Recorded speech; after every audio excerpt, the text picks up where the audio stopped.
गुरुवार शाम चालीसगांव रोड स्थित DP road पर पैदल जा रही चार्टर्ड अकाउंटेंट महिला के मोबाइल फोन चोरी के मामले को पुलिस ने सुलझा लिया। आरोपी महिला से जबरन फोन छीनकर भागने में कामयाब हुआ था। जागरूक नागरिकों की मदद से पुलिस ने आरोपी को पकड़कर जेल भेज दिया।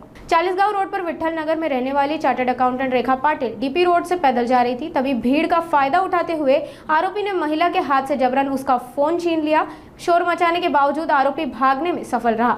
घटना के बाद रेखा पाटिल ने चालीसगांव रोड पुलिस स्टेशन में शिकायत दर्ज कराई। सहायक पुलिस निरीक्षक जीवन बोरसे ने गोपनीय जानकारी और महिला द्वारा चोर के बारे में बताए गए विवरण के आधार पर जांच शुरू की। पुलिस ने कुछ ही घंटों में आरोपी को मुंबई आमरा हाईवे से गिरफ्तार किया। आरोपी की जानकारी को जागरूक नागरिकों ने पुलिस को दी थी।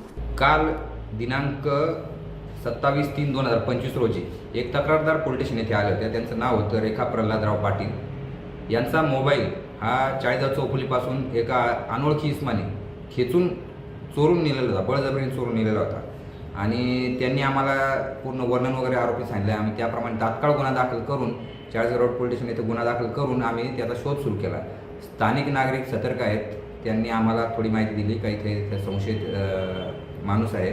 आम्ही तात्काळ तिथं पोहोचलो BSNL टावरजवळ आणि तिथं आम्हाला पाहून पोलीस गाडी पाहून इसम पळून जावं लागलं।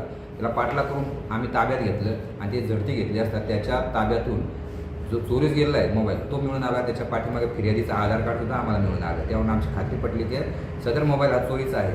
सदर आरोपीस त्याबाबत विचारलं असतं त्यांनी चोरी केल्याची कबुली दिलेली आहे आणि त्या आरोपीचं नाव आहे मोहम्मद मुस्तफा उर्फ सोनू मोहम्मद शबीर अन्सारी, वय 25 वर्ष, राहणार 100 फूट रोड धुळे आणि त्याला आम्ही गुन्ह्यात दाखल करून अटक केलेली आहे आणि आज रोजी माननीय न्यायालयासमोर हजर करत आहोत। आमचं नागरिकांना आवाहन आहे धुळे पोलिसांतर्फे की कोणत्याही गुन्ह्याची माहिती तुम्हाला मिळाली, कोणत्याही संशयित इसमाविषयी माहिती मिळाली तात्काळ पोलिसांना संपर्क साधा।